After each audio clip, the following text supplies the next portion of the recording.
Welcome to the May 7th Library Commission meeting of Sonoma County Library. This meeting will be live streamed and available for public observation. We really appreciate you being here. And when I call for public comment, we're going to give everybody 2 minutes who wants to make public comment. And with that, I will call to order, and I want to welcome our newest commissioner to the table.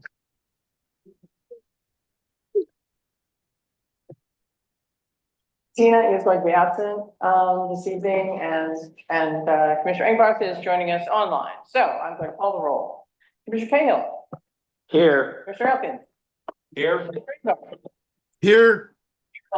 Here. Commissioner Green. Here. Commissioner Evanridge. Here. Commissioner Lagos. Here. Commissioner McKenzie. Here. Mr. Taylor. Here. There we go. Not to put you in an uncomfortable position, but would you like to introduce yourself a little bit? We've seen just a brief bit of your background.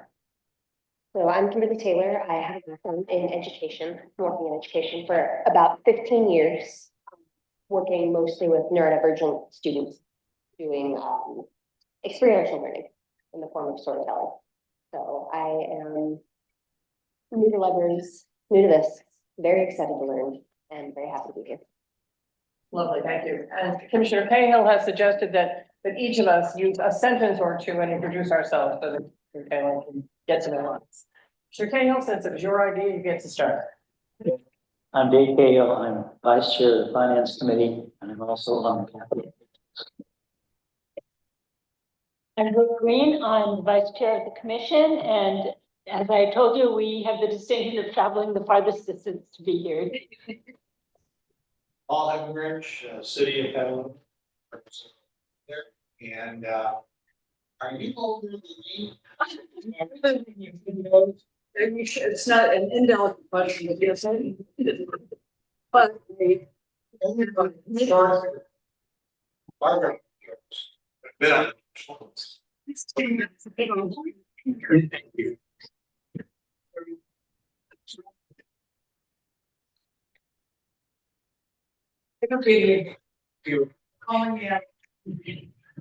I'm Sarah Legas.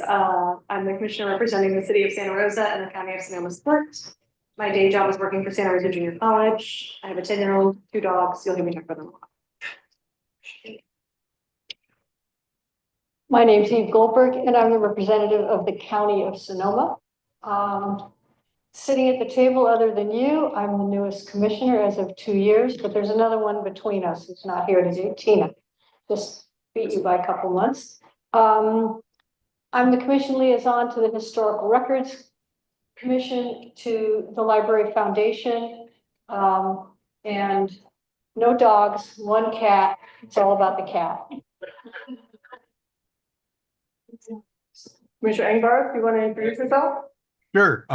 I'm the commissioner from the city, representing the city of Sebastopol, and welcome to the commission. Commissioner Hi, Kim Andiel. City of Guilford, been on the commission since 2018. Serve on the Finance Committee and now the ad hoc capital projects task force.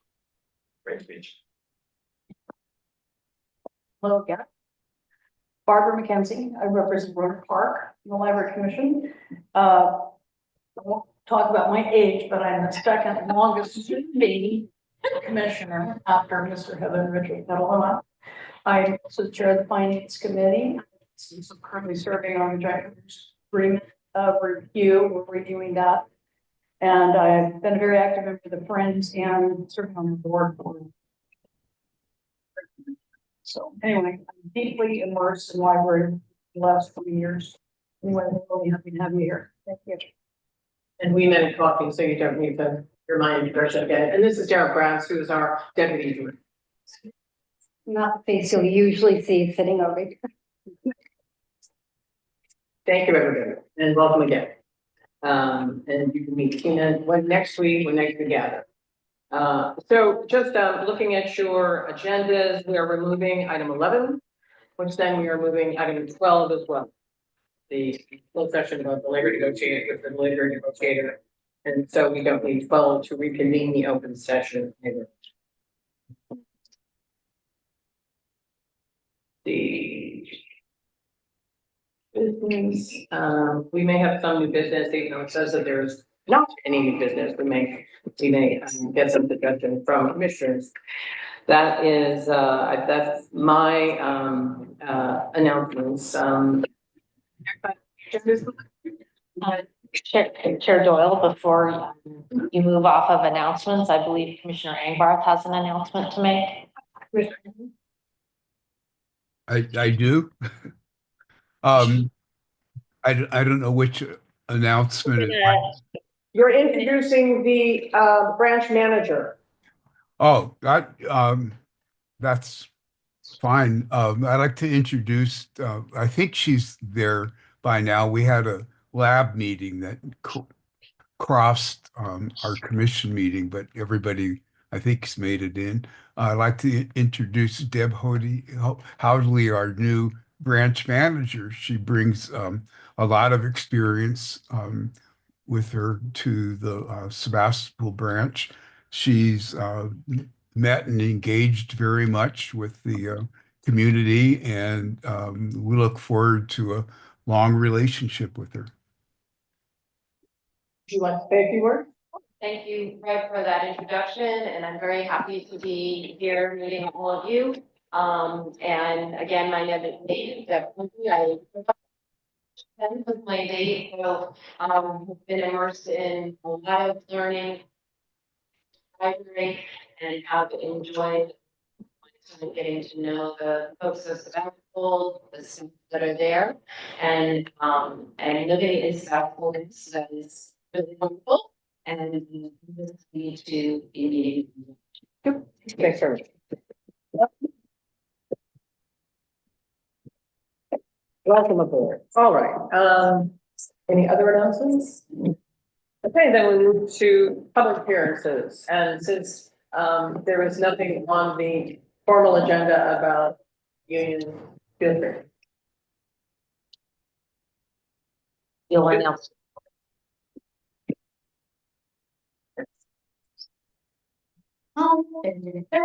Good evening, Commissioner. My name is Margaret Hernandez, and I am reading a statement on behalf of Charity Anderson today. Charity says, "Good evening. My name is Charity Anderson. I have been a children's librarian for Sonoma County Library since 2008. I am unable to be here in person as I work until 8 p.m. on Wednesday. I have been having a hard time understanding why the Sonoma County Administration continues to offer a cost of living adjustment that doesn't reflect the reality of inflation that we are facing daily. Gas is over $5 a gallon. Groceries, rent, healthcare, everything has gone up, but our wages haven't kept pace. Many of us, myself included, have reached the top of our step increases. I haven't received a step increase for more than 5 years. I love my job as a children's librarian, and I have been a loyal and dedicated employee to this organization for more than 16 years. In order to earn more money to keep up with the rising costs, I would have to leave my position in the community I love and live in. I rely on the COLA increases. It isn't just a nice to have, it is my only mechanism for keeping up with rising costs. I am disappointed that after the community overwhelmingly passed Measure W, the administration is continuing to offer us a COLA lower than last contract. I was part of the Speakers Bureau for both campaigns, Measure Y and Measure W. We went out and shared the library's message to the community, organizations, educators, service groups, and anyone who would listen. I spoke highly of our beloved library system. Throughout the entire campaign, over and over, we heard that the public wanted to keep qualified librarians. The way that you keep qualified librarians and staff is by paying them fairly. We're not asking for a luxury. We are asking for dignity and fairness, for recognition that after 15 years of service, we shouldn't be falling behind. Thank you for your time.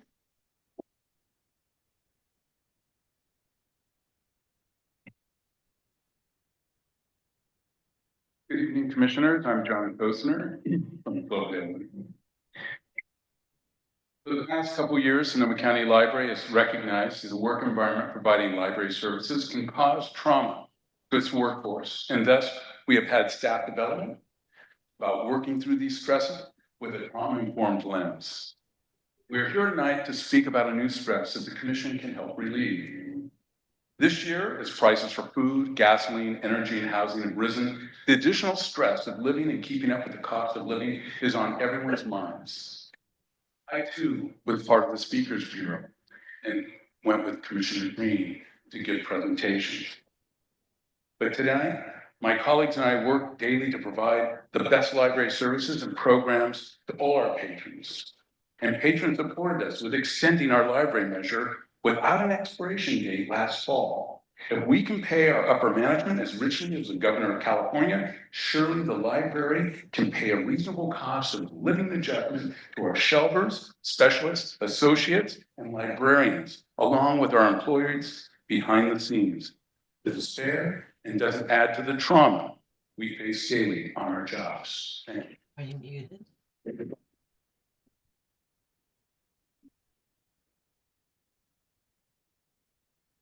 Good evening, Commissioners. My name is Javier Morales, and I'm one of the many dedicated library workers. Like goodwill that was instrumental in the passage of the finance meeting, some confusion was expressed by the Commission as to why we would voice these concerns about our working conditions and the library's proposals.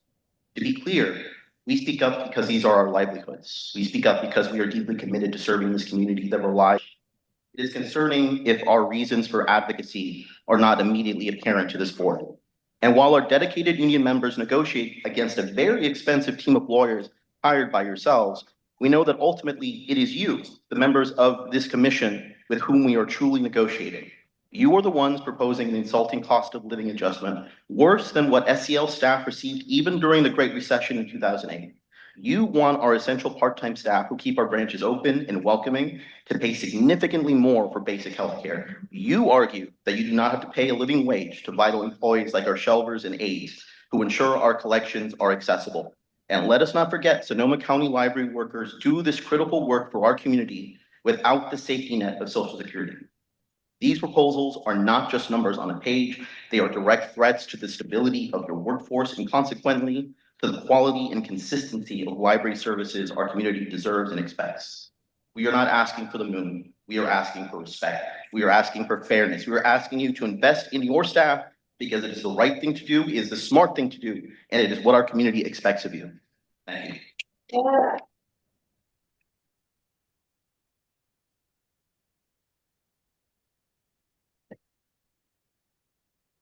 Good evening, Commissioners. John Haupt, Branch Manager, Healdsburg, speaking to you tonight as the Vice President of SEL Union. I'd like to speak to you again in support of a meaningful cost of living adjustment, or COLA. Still, negotiations are stalled on this key topic. The library has continued to hold a position despite good faith efforts by union negotiators to close the gap. The library states that it is keeping up with the consumer price index. Aside from arguments about what is or is not included in CPI, the argument is hollow, given that Americans are plainly not keeping up with the rising cost. Veteran employees working full-time are struggling to pay their rent. Across our country, folks are being rewarded for their good faith efforts, not with the American dream, but with the American lie, as their pocketbooks are pinched ever tighter despite their hard work. The only contract period in 26 years where the COLA was lower than this current offer was during the financial meltdown of the late 2000s, where we also faced reductions in open hours, a hiring freeze, and furloughs for all staff.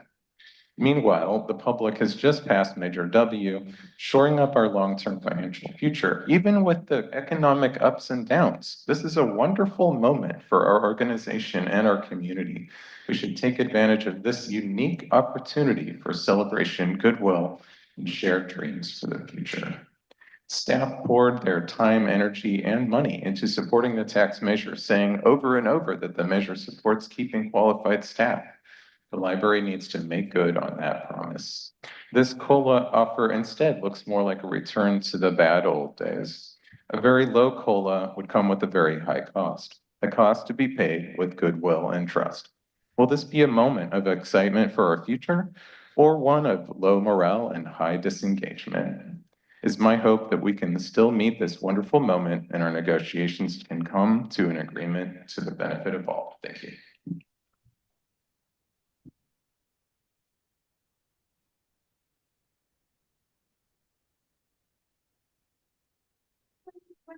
I'm employed at Central, but I'm reading for Leslie Harrison, who is, so the rest of what I'm reading is her words. Good evening, my name is Leslie Harrison. I am an adult services librarian in Guerneville part-time. I am not here this evening because I am working the evening shift and closing the Guerneville Library along with my colleague, who is also a part-time employee. I am writing to strongly object to the library's proposal to retract benefits for part-time employees. The library relies heavily on part-time employees to fulfill its mission and public service mandate. Reducing our benefits is a slap in the face and devalues our labor on behalf of the library. In my case, in order to support myself, I have a second library job in another system. I frequently work 6 days a week and rarely have 2 days off in a row. I purchased my health insurance through Sonoma County Library and have been grateful that my prorated premium has reflected the extra hours I put in, but beyond my minimum 20. Since last fall, I've been the only adult service librarian in Guerneville, and I've worked extra hours to compensate for our chronically understaffed branch. Reducing benefits for paid holidays and health premiums will directly impact my well-being and finances. I am invested in the success of the Guerneville branch and have contributed significantly to its operations. Up until now, I have felt that the library was invested in me, and I have appreciated opportunities to volunteer and grow beyond my main assignment. Unfortunately, the prospect of receiving a substandard COLA, in addition to losing actual benefits, will change that equation. When I'm at work, I don't give 50% or 75% or 85%. I give 100%, 50% at the time because I'm part-time. Maintaining prorated benefits. Thank you. Thank you.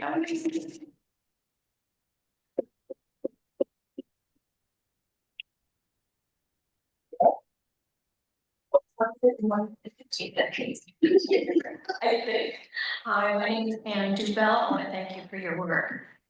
I worked as a shelter for 2 years. I loved the work, but my wages didn't keep up with the cost of living. I hope that you agree that all library positions should receive, at a minimum, the Sonoma County living wage. Thank you.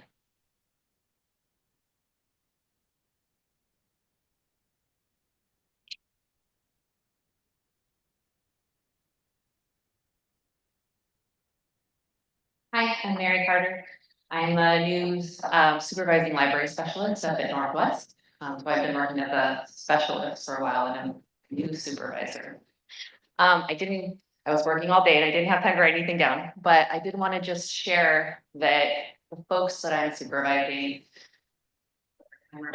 they're scared. They don't, they only have 20 hours a week. They would all be like full-time, most of them, if they could. But there aren't enough full-time jobs to go around for all the people who love the library and want to be here helping and doing everything. So a lot of people are part-time and they're picking up sub jobs as much as they can to make ends meet. Some of them are working, like almost 40 hours a week. And for them, the calculation for like how they get benefits, it really matters that they're not being calculated at 20 hours a week. They need the lower price that they get from the way it's currently calculated. So they're really scared because already if they don't make a lot of money, but and with the new changes in how we're hiring subs, they're not getting as many sub shifts as they used to. So they're scared about losing their healthcare, not being able to afford it. And then with the COLAs potentially not going up very much, it's also just making people nervous. And we feel like our trust in the library is being violated. Like we're here, we show up for the library every day, we show up for the patrons. We'll keep showing up, even if you guys don't approve them, COLAs. But we're all gonna be damaging how we feel about the system. And we just need you guys to have faith in us, understand how important it is to us, and please honor things that we do, the work that we do every day for the library.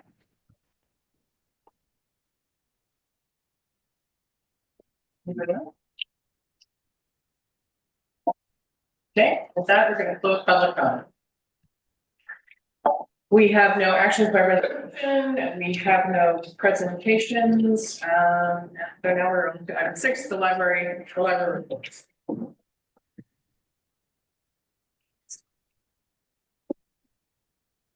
We've done not created.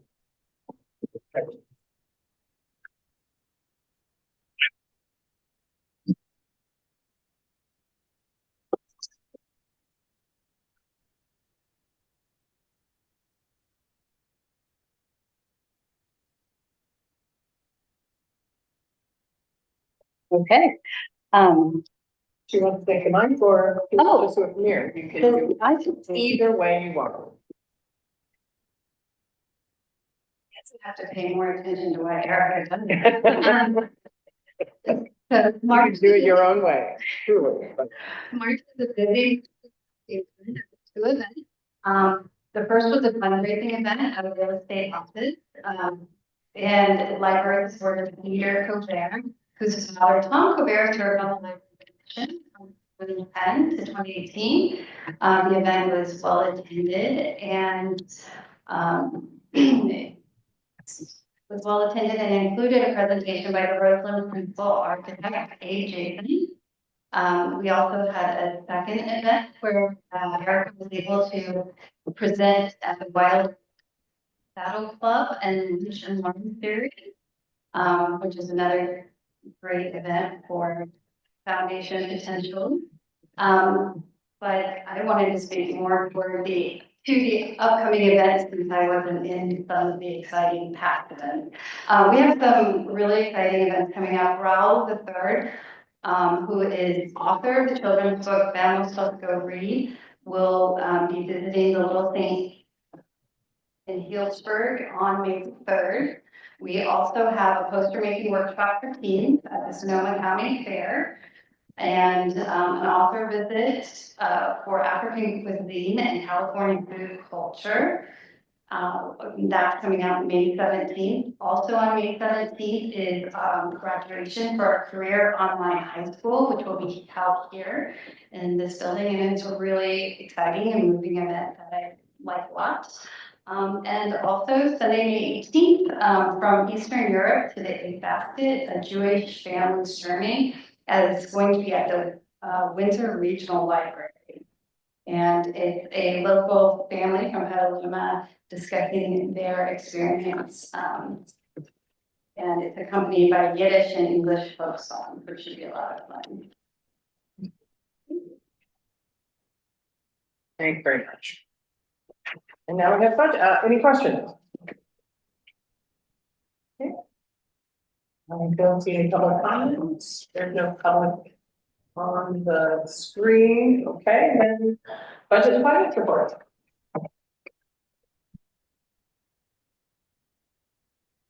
Good evening, commissioners. I'm here to answer any questions you may have for the third quarter financial report ending March 31st, 2025. That were in your packets. Any questions? Looks good. Okay, thank you. Fabulous, all right. Well, it's the best report I've ever heard. Do we have any library advisory boards, foundation representatives, or friends of the libraries here with us? Who wish to make a report, if that's the question. I don't see any, so we are going to move on to the consent calendar.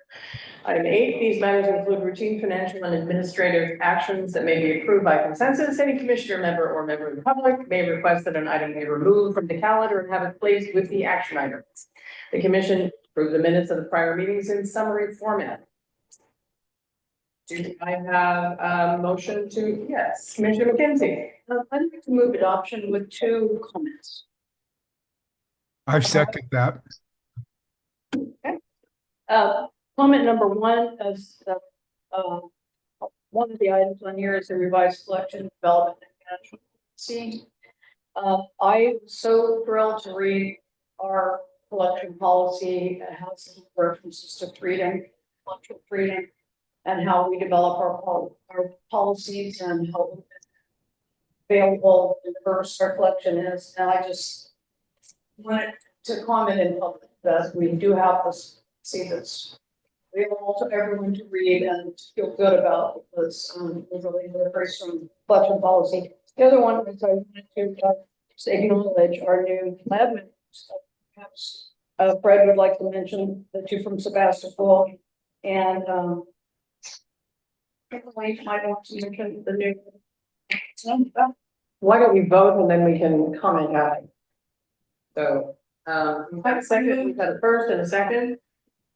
Cedric, we've had a first, we've had a second, Fred was the second, so I will. Next time. And there are no members of, like, attending via Zoom. There are no members of the public on Zoom, no members person. So now, additional comments, do you want to, Fred, do you want to comment on your? We'll take the vote then. Okay, Mr. Cahill, Yes. Mr. Upton. Yes. Mr. Ingram. Yes. Mr. Goldberg. Yes. Mr. Brady. Yes. Mr. Havenwood. Yes. Mr. Lyman. Yes. Mr. McKenzie. Yes. Mr. Taylor. Yes. Okay. Any comments, any additional comments? Okay, yes, Mr. McKenzie. Yeah, I probably wasn't clear. I just think that for the record, the public, we should mention the names for new lab members. Mention the new Sebastopol members. And, Kimberly would mention the new Sebastopol, just for the.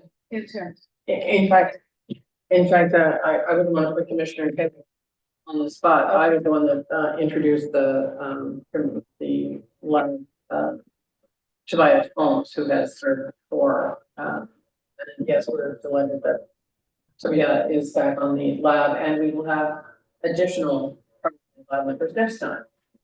Commissioner Engworth, do you want to say anything about your lab members? No, I think what's covered in the motion is fine for me. Great, thank you.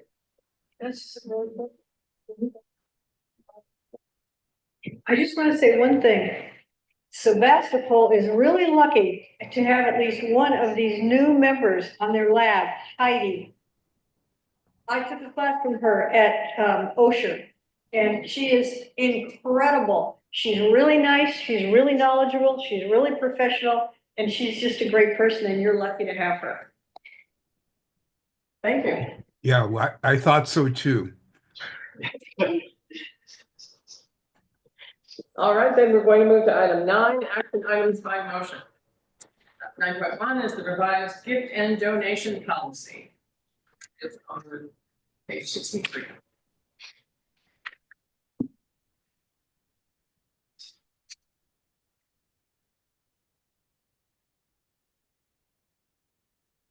I'll move that we accept this motion.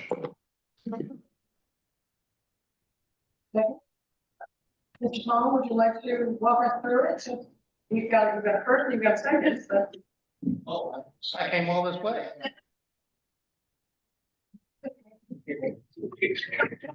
Well, I don't want to burn up time, but if you'd like to hear my little rap, I'll go through it.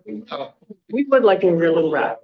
This is the first time that this is, I mean, truly, this is the, I think, great start from a library that didn't have very much money and a library that was to 100 to have expectations that were to, that were to be able to put the money to use. So over to you.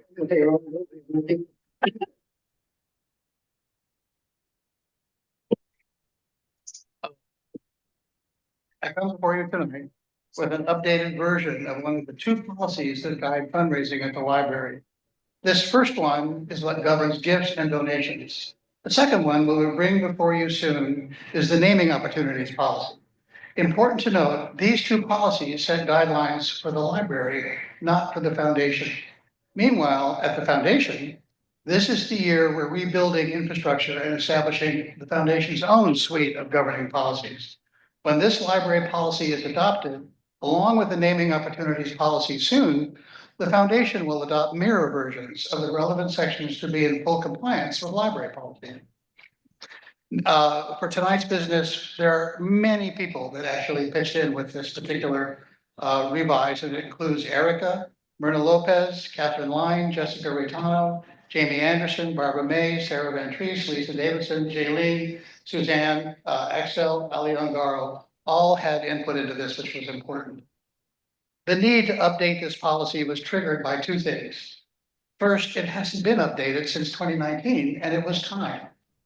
We need this policy updated before we can address the naming opportunities policy, which is so relevant now with the campaign for the Roseland Regional Library about to go into its closing phase, where the main strategy is offering naming opportunities in the new library. And second, we need to correct an inadvertent loophole that would have allowed branch managers to accept gifts as high as $5,000, way above their delegation of authority of $500. This wasn't intended, it was an inadvertent loophole. The changes included, in definitions, adding the concept of, quote, receiving a gift, along with the existing accepting or approving a gift.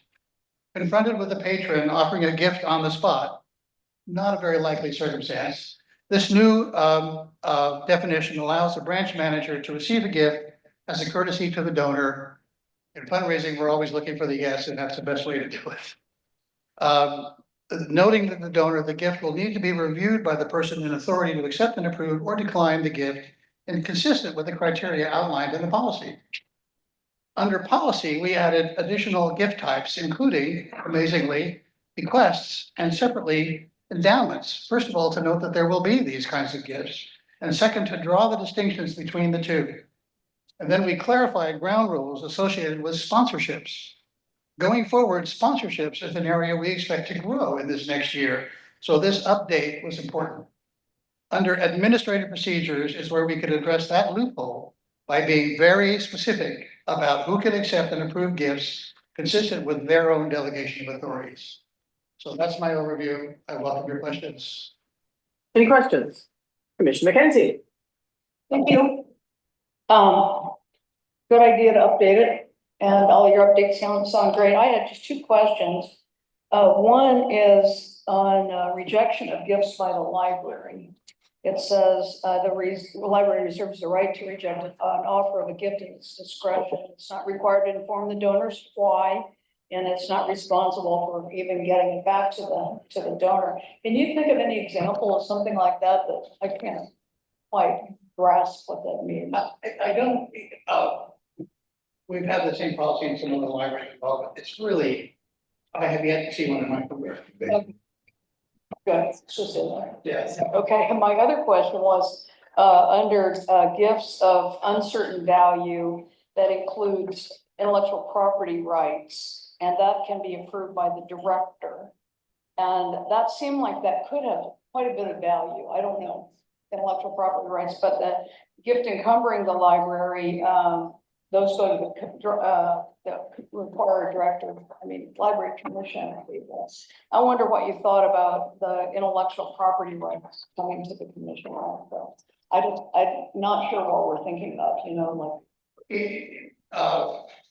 For example, royalties go limiting statement or something like that. Royalties move lower. Yeah. And there is a way to put a value on that, and it simply gets usually above the delegation authority, which is why we do the commission. Right, but the intellectual property rights doesn't come to the commission, it goes to the library director, and I just wondered if you thought it would also. To me, it would depend on the ultimate estimated value of them. For example, there are some writers who have left their work to a library, but it hasn't been organized, it hasn't been cataloged, it hasn't been, and that cuts down on the value significantly, because then the library has to figure out how to do that. So it's something that I'm not sure that the commission is really, it's not really in their wheelhouse particularly. Well, as once the value was determined, it just gives them a certain value. I just thought that since other ones are coming to the commission, that maybe people are gonna like property share, but I don't know. Just thought I'd raise the question. Any other questions? Yeah, so I have my hand up. Okay. What I'd like to wonder, or I wonder about, Craig, is under C D on the procedure related it. See maybe making a small tweak there under the director, library director. It's at the very bottom of that discussion. It says, so you're getting to it.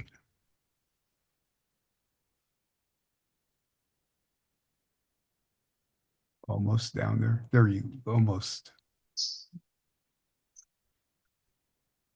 Yeah, there it is. Library Director Authority. 68 of 255.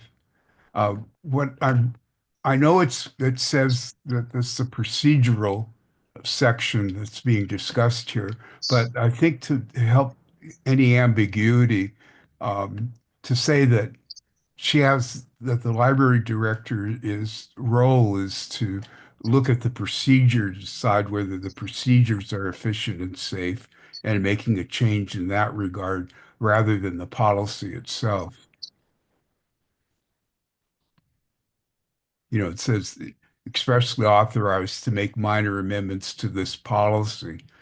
I'm wondering whether it would be clearer to say that to the procedures for the implementation of this policy. My understanding, Commissioner Embark, so it might be different, was that the whole idea was to set the policy and then procedures are set at the staff level. So they changed it all time as circumstances indicated.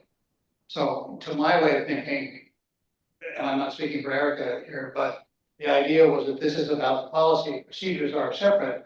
I implemented in the spirit of what the policy lays out, but those procedures change according to the times.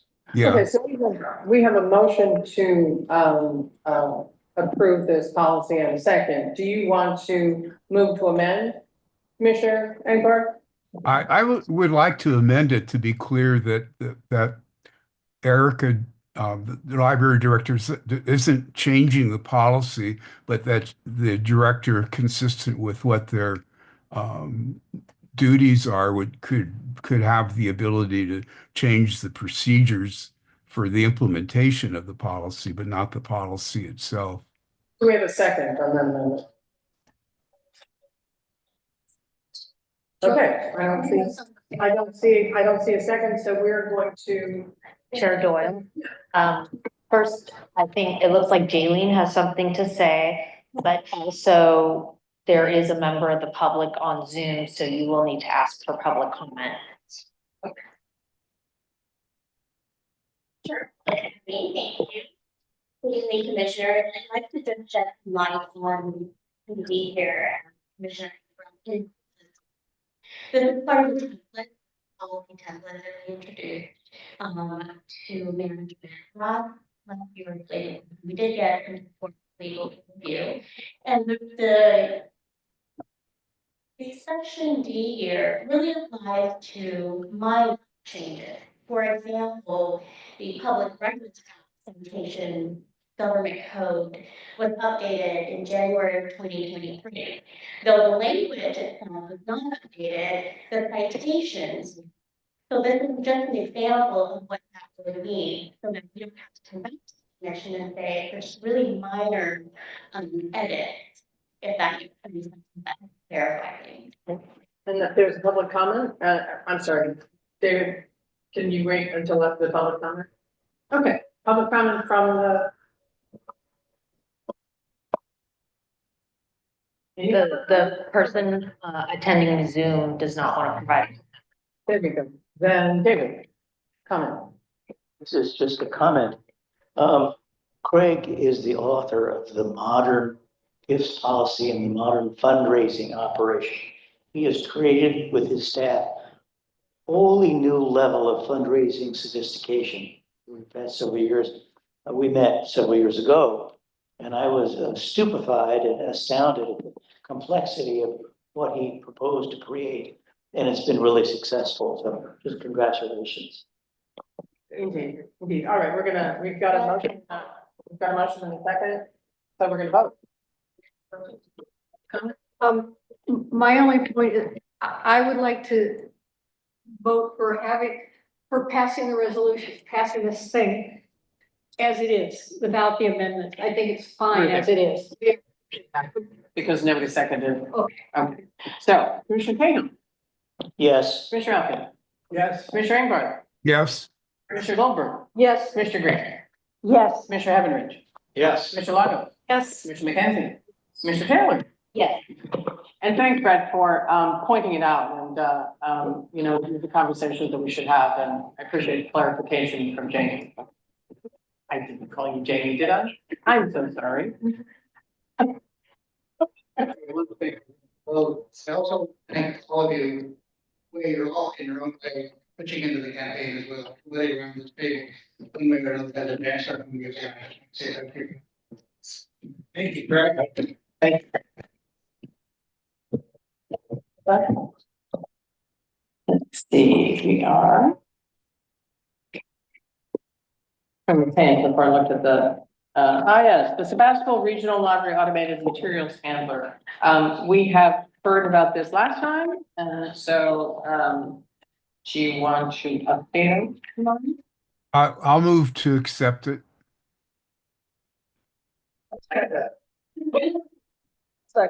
Barbara seconded.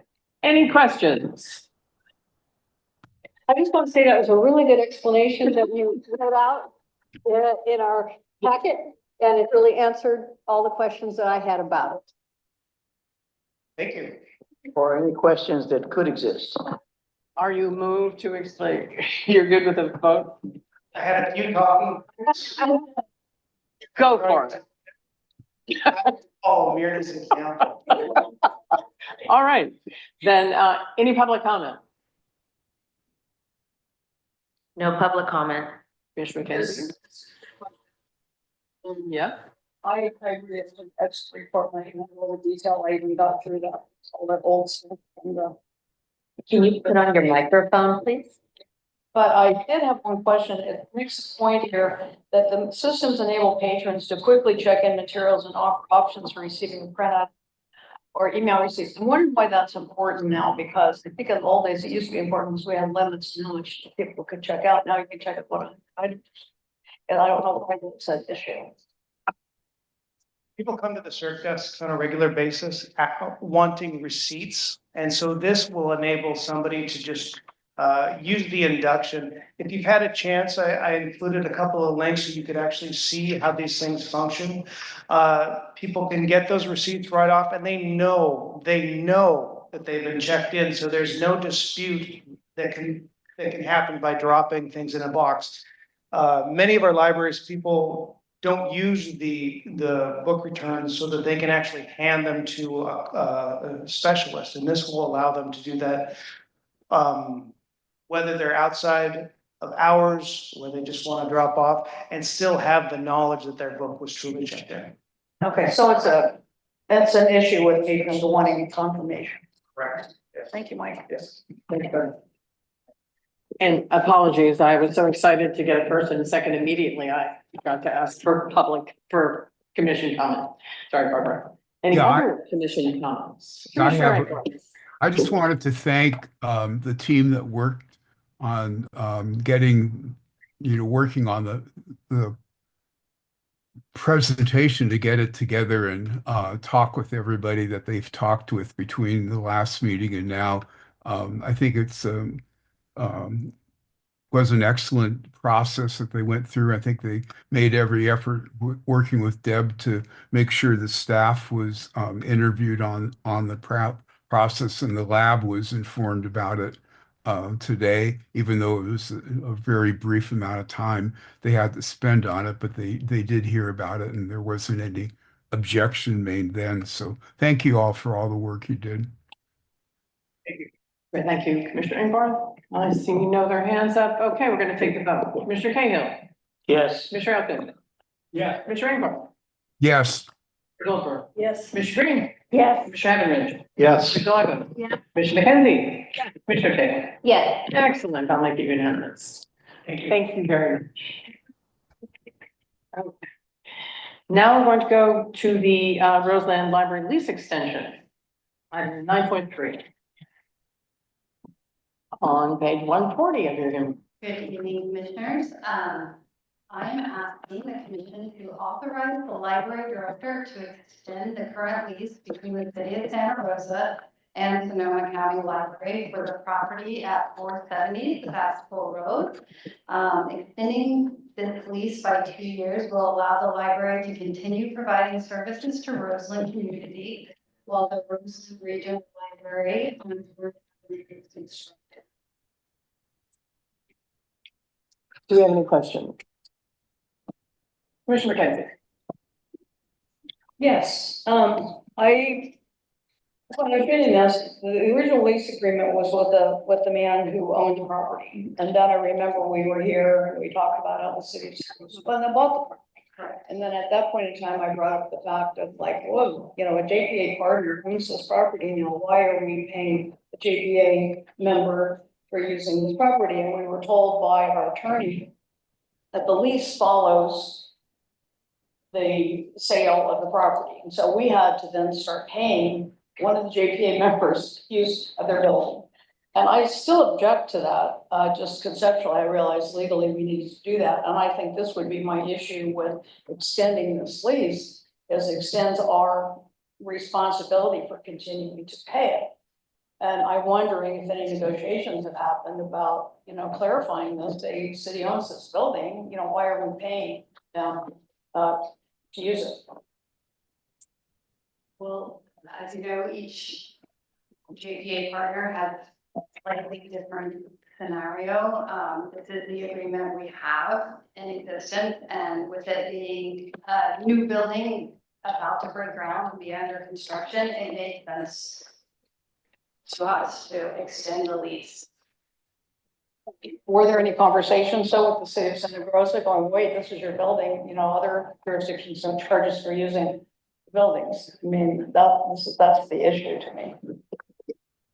We did not try to negotiate down the lease. This was already written as an extension. It's in, and if you read the attached paperwork, you would see it was already outlined there. So at the time of the lease initially, this is the legal document we signed to be in agreement with them, and that it actually lays out if we are going to stay longer, that we would extend the lease per the terms of the contract. Mr. Cahill. Yes, I remember the struggle over this. Many of us, including me, were deeply disgusted by the concept of having to pay rent to a JPA partner. But our lawyer convinced us we were legally bound to do so. So that struggle was resolved against us when we entered the lease agreement. So essentially, that ship has sailed and it was attacked by a sea monster and sunk. So I'm gonna vote for the extended lease. Question for Dara or for Dave, who seems to know about it. So I understand that part about taking over the lease that already existed. But an extension, why does it need to be extended? If that lease has come to termination, why not negotiate a new list, a new lease that might be zero or might be, because now aren't we negotiating now with the city instead of, that's what I don't understand about why does the extension keep this onerous thing on? Because the extension is actually written into the contract. It is, okay. And I believe part of the reason that they could actually buy that property is because they knew that they were going to be getting rent. So it's sort of a cumbersome, complicated way for Santa Rosa to acquire that property. That was part of it. So any other questions? Yes, Commissioner McKenzie. Well, I don't feel quite satisfied with the answer about that. I was trying to say ineloquently what, Commissioner Goldberg said better than I did. This lease is gonna run out, so then it's over. So then you have to negotiate a new lease. And so if you don't negotiate an extension of this lease, why can't we negotiate a new lease with the city of San? I mean, we don't have to extend this lease. Well, we do if we're going to stay in the building. Well, it isn't that the agreement has expired. It's projected, so you can see. To get more details about well, I would really appreciate, the legal, our review. Yeah, and this, I mean, maybe I'm completely off base, but it seems to me that since the lease expires, it's a great opportunity to talk about. Jeff, you're with us, are you not? I am. It's a little There you hard when people don't use their microphones, but I think it's been said where we are that this was a lease that was a private commercial lease acquired by the city. The city took title subject to the lease. The library is required to honor the terms of the lease. And at the time of an extension, there could be negotiations. There can always be negotiations with a landlord. The library doesn't approach these negotiations from a legal standpoint in a position of particular strength, because you're an existing tenant and you don't really have options where to go if you aren't able to extend the lease. I can't speak to whether there were conversations. I wasn't part of any discussion with Santa Rosa. At this point in time, it would be very difficult for the library to start negotiations because you have nowhere else to go. So it's just as a matter of bargaining position. I understand that the general understanding and the approach that most communities take is they provide the building, the library, staffs that provide services, we negotiate terms of a lease. That is not legally required under the joint powers agreement. It is a matter of what the parties are able to negotiate. So again, I can't speak to what negotiations may have occurred with Santa Rosa. And also Santa Rosa is operating in deficit, so that is not going to be incentive for them to. I mean, that's not our problem. I mean, the problem is that we're gonna be paying $10,000 a month to, one JPA partner. I'm sure the other cities would love to have $10,000 a month for their facilities also. I just feel like when. I will make the point that you're paying money to a JPA partner because the JPA partner bought a property that you had previously leased. You didn't start paying them lease rent from a brand new city-owned building. They acquired the property that you were already leasing. So this situation is materially different than any other, as far as I know, any other lease arrangement you have. Anybody else?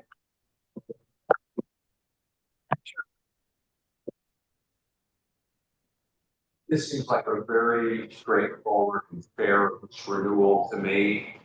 The 3% increase for year one and subsequent 3% increase for year two seems like a very fair. Not been part of any of the numerous and extending over a long period of time discussions between the library and the city of Santa Rosa relating to the Roseland project.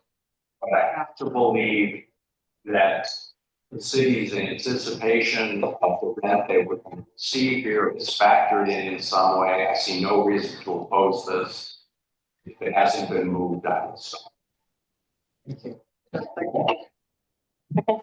Any public comment? No public comment. No public comment. And who was the second?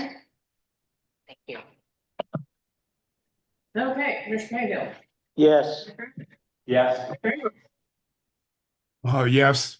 Commissioner Goldberg. Yes. Commissioner Green. Yes. Commissioner Heavenbridge. Yes. Delano. Yes. Commissioner McKenzie. No. Commissioner Taylor. Yes. And I will say yes as well. Okay, thank you all. And then the next conversation is the New Roseland Regional Library project funding to be fully allocated to the property tax.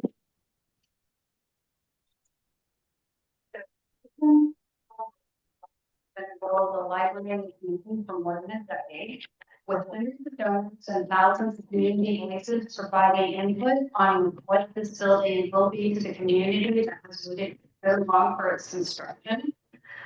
When the commission approved the funding on April 2nd, 2025, we followed our allocation policy, but we also heard your question about the use of Measure Y funds. We took a second look at the unassigned balances for budgeting and the potential future modernization projects and believe it's prudent to use property tax for the entire sum of the New Roseland Library project. Therefore, the staff is providing this option for your consideration.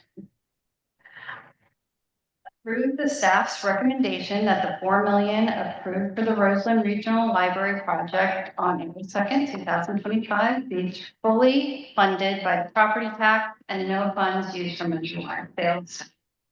And adopt the attached resolution to direct the library director and chief financial officer to execute the necessary accounting items.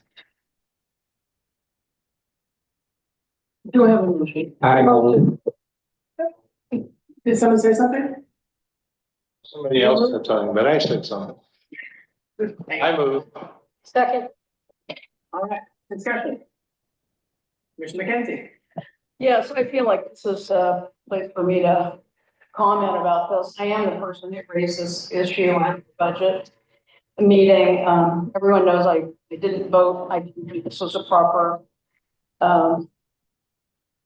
I didn't vote for the allocation in the first place, but since it was voted for by 7 members, challenging that, but what I was challenging was the fact that the Measure Y expenditure plan is very clear that our facilities, the money that was spent on facilities was far reaching, not to go.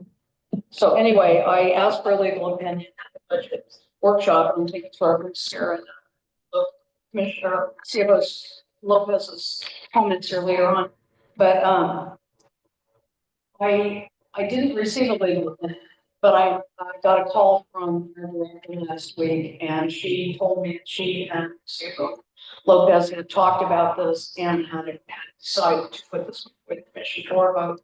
So I just want to say that I'm in support of this, and I'm satisfied with the outcome, even though we didn't get.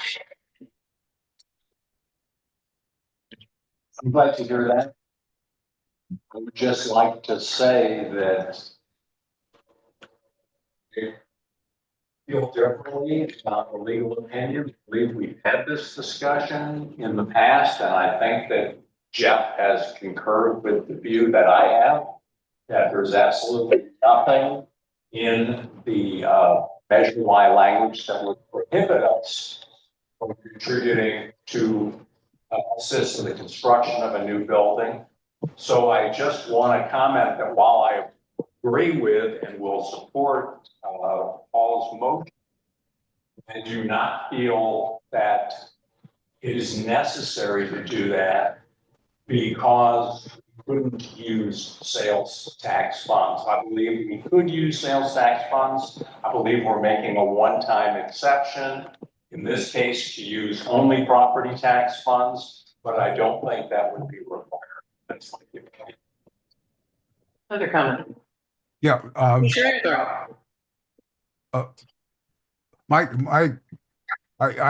support the resolution as it stands.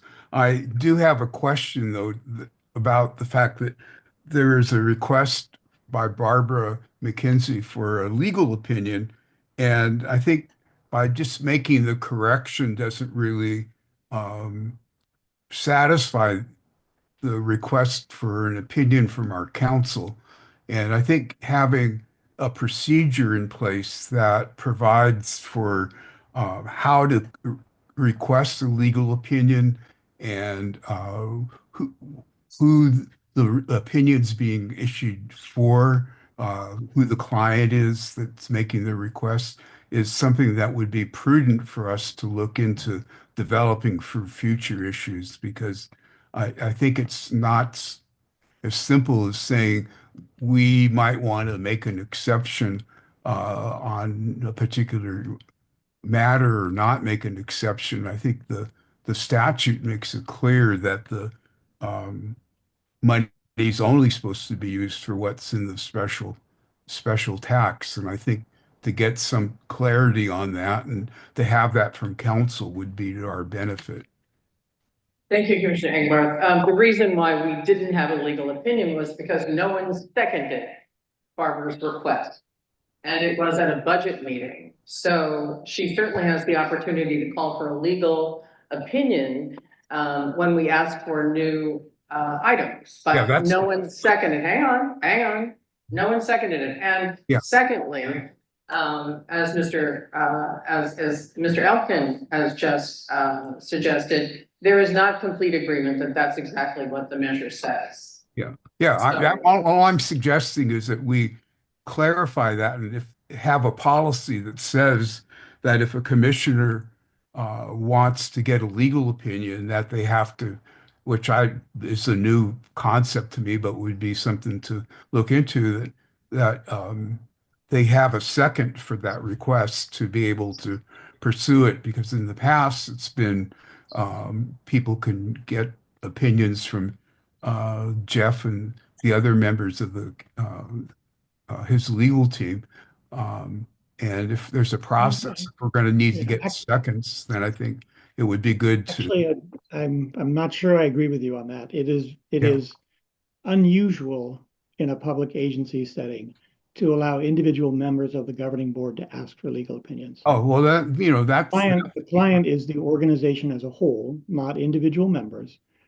And so, particularly in a case like ours, where we are paid for the work that we do, it is very common to require there to be some consensus, whether it's two people, a motion that's approved, a delegation of authority to the chair or the chief executive. But it is, in my experience, unusual for individual members to be able to ask for a legal opinion. Right. Well, particularly because a legal opinion has many different meanings.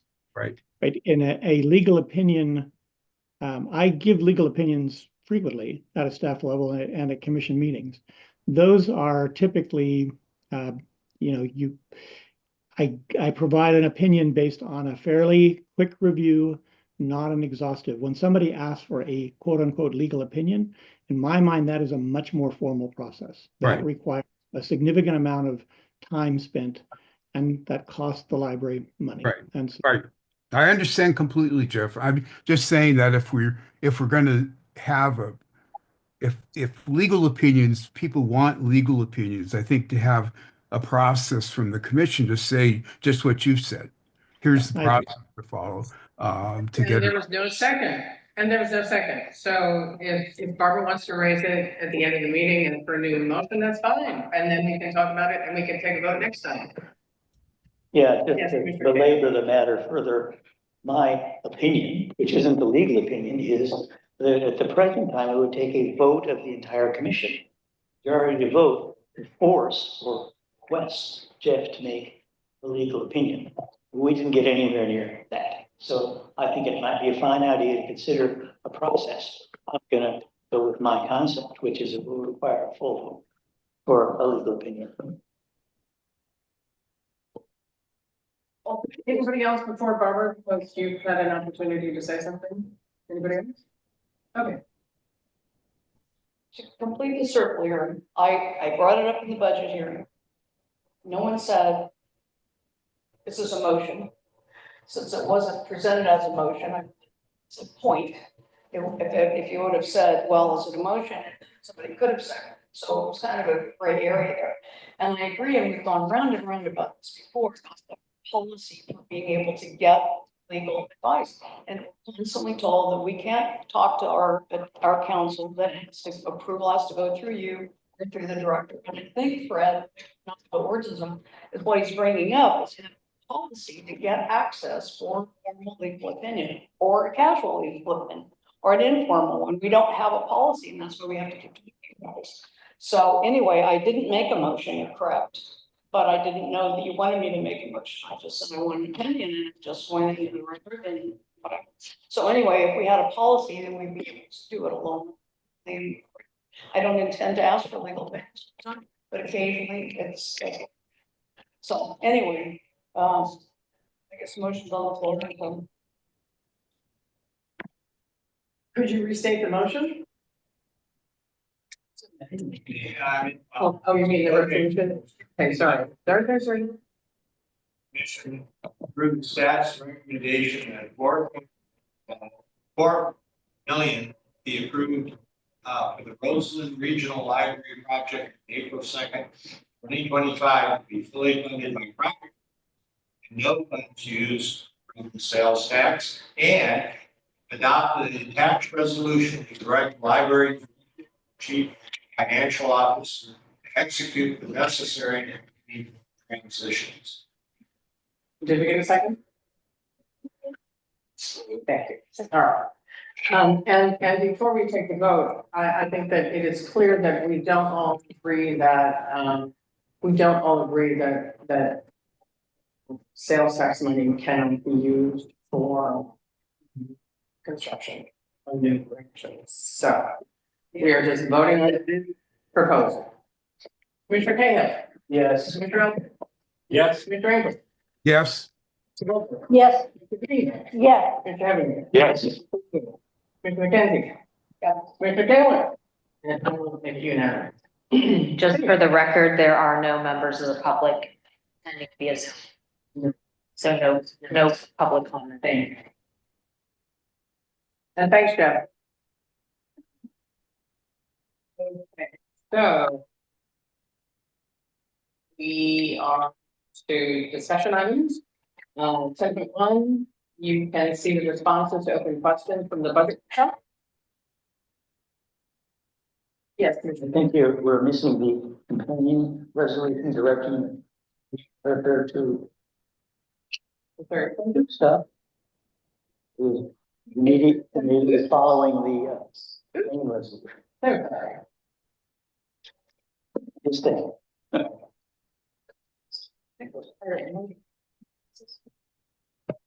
You don't want to sever votes, that's fine with me.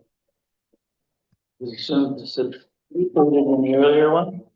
We can't hear you, David. Hey, yeah, I'm talking about a motion directing the county auditor to make the above transfer. And this is a separate resolution. At least it appears to be.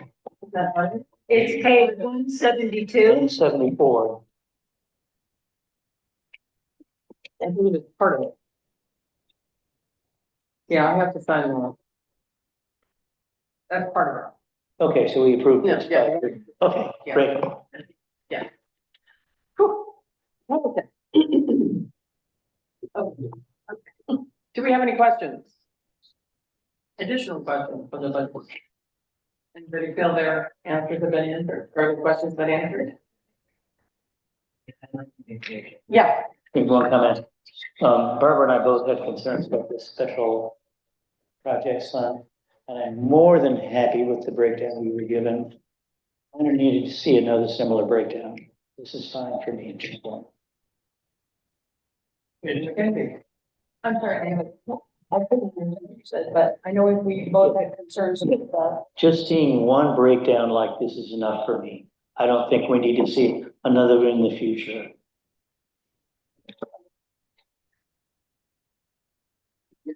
By all means. I was pleased to see more detail down other special department. I was pleased to see the detail. I understand the point, just getting information to the committee. Big in of expenses, but when I look at the special department expense, it still doesn't really have any detail on, for example, Amazon got $1,000 I mean, I don't, that seemed like something, explanation. And some of these other things, you know, when they're $10,000, $11,000 and there's really no detail. I just wondered what do you think about that in terms of how oversight and whether.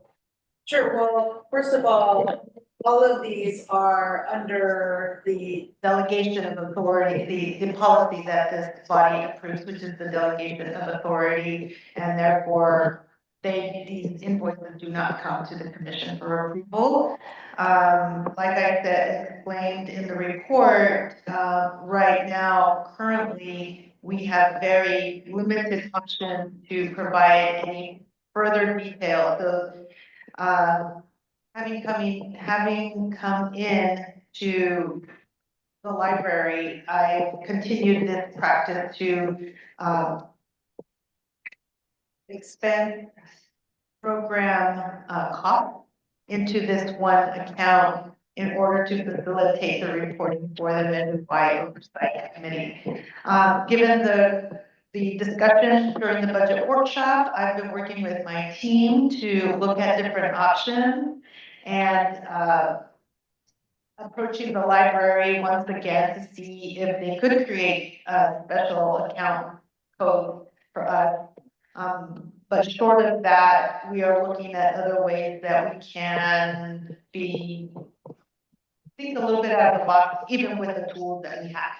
So we're still in that process of doing that. And I think this is a really good time to discuss this so that going into next fiscal year, starting July 1, we have a plan. And I could bring that back to the finance committee as a update in our procedure, which we normally do that year.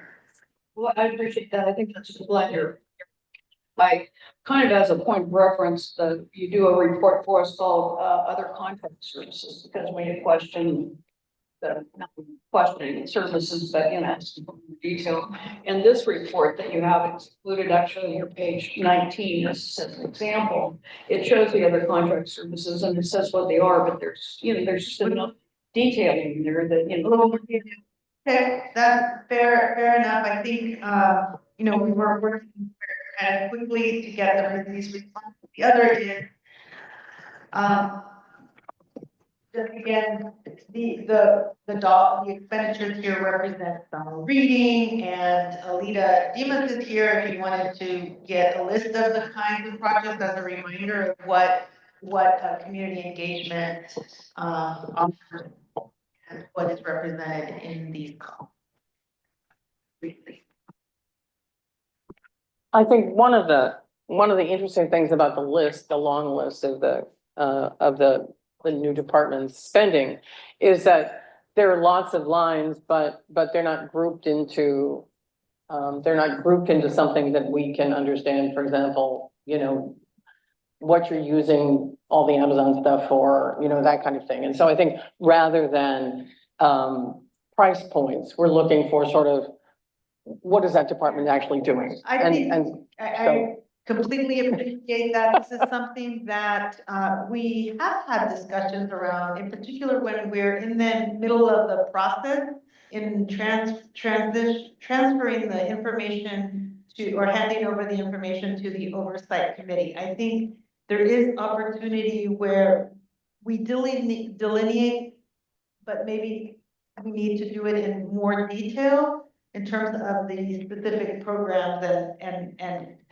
the high level numbers that we can provide. And I think today we're taking in this as feedback that not only helps us provide this commission with good information, but also in the future, working with the oversight committee and the rest of us, that we can provide information of what the impact is in the communities.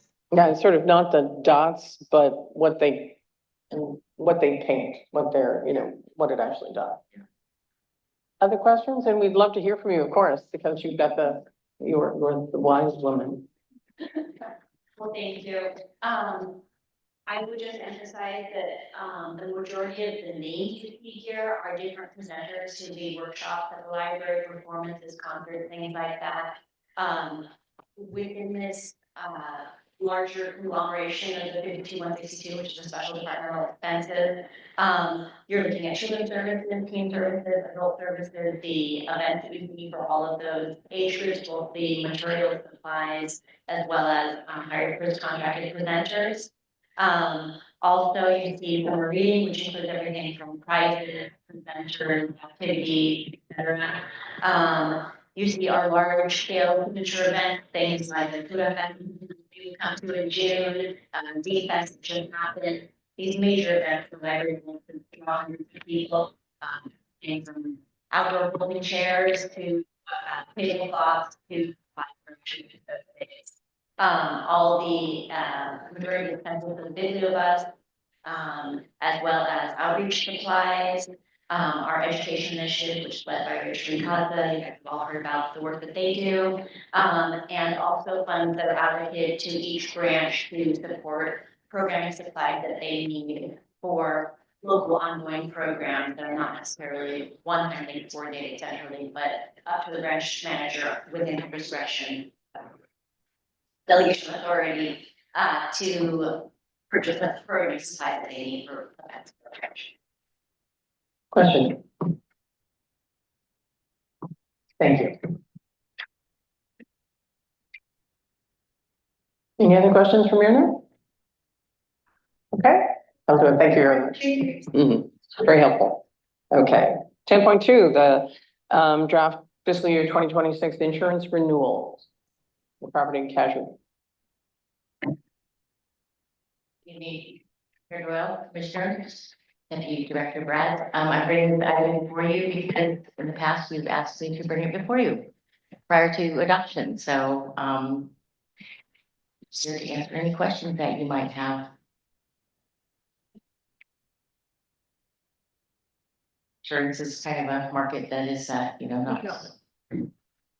Yeah, I have a question. I was amazed and impressed at the relatively low rate of increase for the property and casualty, and I'm wondering if you can get that for my house also. Well, I'll talk to Gail and Lacey and see, Please, yeah, no, that was super impressive, so thank you for, I realize a ton of work went into this. But I was impressed with both of the proposals. So Thank you. I appreciate that, thank you. So I'll bring the final ones back next month. I thought this was a very impressive report. You did exactly what we wanted and spelled it all out and answered all of our questions. I thought it was really great. I agreed with Andy that I was really shocked at how little actually the insurance is going up, all things considered. But I wondered, just a tiny little question, is the umbrella policy, we had a claim that exceeded the coverage limits.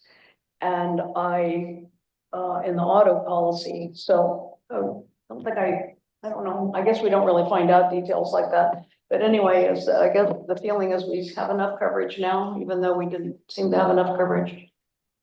That's on P&C proposal page, it says page 6, and then it's like the 3rd or 4th line down there. Yeah, no, it says that the umbrella policy covers the claim that exceeds the coverage. So basically, umbrella policy. Oh, it will cover it. Okay, There not is that it not. did cover it. Yes, Okay, yes. pardon me, misread it. Thank you. Anyway, thanks a lot. Very good. Other question? Other than thank you so much. Oh, you're welcome. See you next Really. time. That's terrific. All right, then we don't have a closed session, don't have to reconvene, so we're moving down to item 13, commission and liaison reports. I just have an addition to my chair report. I mentioned what's happening in Washington, and in the last day or so, there's been a judge's decision from Rhode Island. I think I mentioned in my report that more than 20 states objected to the deconstruction of the Institute of Museum and Library Services in Washington. And so more than 20 states, including California, sued. And a Rhode Island judge ruled in favor for the preliminary injunction and pretty much told the IMLS, the government, that that they had behaved badly, that it was very likely, even though he was moving the injunction forward, approving that the case would also, probably he would rule in favor of the attorneys general, who made a very good case. So that's sort of one for our side, in terms of making sure that the federal dollars for libraries, might continue there. I've also, I believe, said in my report that this is the time for us to call our senators, our representatives, to call Huffman, to call Padilla, to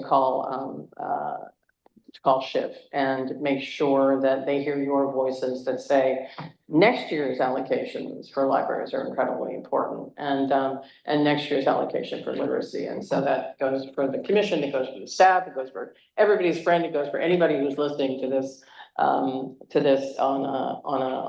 the Zoom call, because this is vitally important and something that happened yesterday. The hotspots that we love, well, Marco Rubio suggested that hotspots not be included in the E-rate, which is the E-rate is something that allows libraries to have a lower cost of internet connections and wireless connections. And so and without the E-rate and without lower costs, rural libraries wouldn't be able to have an internet. I mean, it's just it's not a good thing at all. But hotspots, he said, he introduced a joint bill in the Senate and in the House that said that hotspots should use just market rate connections, and the Senate passed it yesterday. So call your representative, tell all of your friends to complain, because this will just be, I think, the thin edge of the wedge to make the internet connections market rate a bad thing, a very bad thing. Okay, so that's the addition to my report. Any questions and any additions to other people's reports? I just wanted to add to that a lot of people in our county think there's no reason to call our representatives. We know how they feel. We know how they're going to vote. They're good, blah, blah, blah. But still do it. But the other thing is, remember, it was brought up at the foundation meeting, which is also, there's moderate Republicans around our state, and it's worth, even if you're not in their district, it's worth finding out who the moderate Republicans are and contacting them and telling them how you feel as a Californian about this. So if you want to forget Schiff and forget Thompson and just find a moderate Republican. Talk to your relatives in Southern California. That's where our moderate Republicans live, and that is what the Washington staff of Senator Schiff told me, that the moderate Republicans are going to be the ones that make these decisions. Talk to everybody you know. Any additions to other commissioner reports? Any commissioner reports? I don't see any hands up. All right. Do you wish to add anything to the Finance Committee report, Commissioner McKenzie? Well, there really is not a report attached, and the reason is because Finance Committee did not meet in April because we were very busy. And certainly our CFO and our accounting staff were very busy with the budget workshop. So we didn't have an April meeting. We are coming up, the May meeting coming soon, and we'll be having a detailed presentation on our PERS plan. So that should be interesting for all of you PERS nerds. Come and watch. Commissioner Goldberg, anything to add to your historic records report or your foundation liaison report? Nope. Any questions for anyone? Okay. Old business, do we have any? We don't have any old business. Do we have new business? Oh, just going to new business. I have two items that I'd like to have us look into in a future agenda. One of them is public libraries and climate change. And my thought is that would just be an information and maybe a discussion session. And then the other is, since it was requested the last meeting, an update on what is going on with our legal services contract review subcommittee. So, Commissioner Ingber, perhaps we could start the conversation about the library and climate with a report from the staff. So that we know what they're doing before we have that conversation. Sure. I mean, I just saw it as really a starting, because there's no, I don't see any way of coming to any conclusion at that meeting, just as a way of opening the door and having a discussion. So I mean, that getting an update from them would be fine. Great. In addition to what I would be providing, which is mostly there's a video that I think would be helpful, and some reading materials that would bring the commission up to date with what's going on the national front. So Terrific. I think it would be premature to put a resolution on the next agenda, however, so that we can get some information first.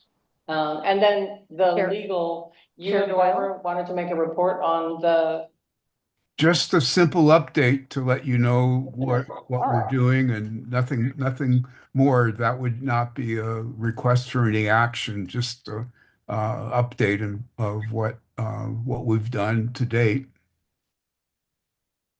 And Chair Doyle, is there a second? Are you seconding the climate report, or do you need to get a second to Is get there that a on the second to agenda? talk? Thank you. Is there a second to talk about climate change, libraries and climate change? I'll second. All right. We got 2 seconds. Andy seconded first.